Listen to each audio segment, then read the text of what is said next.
అందుకోమంటుంది ఈ జీవన తరంగాలలో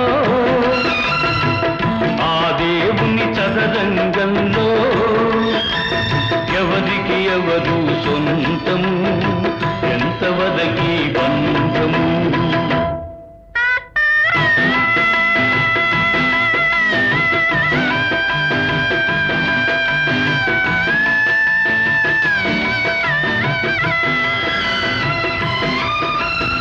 తాళి కట్టిన మగడులే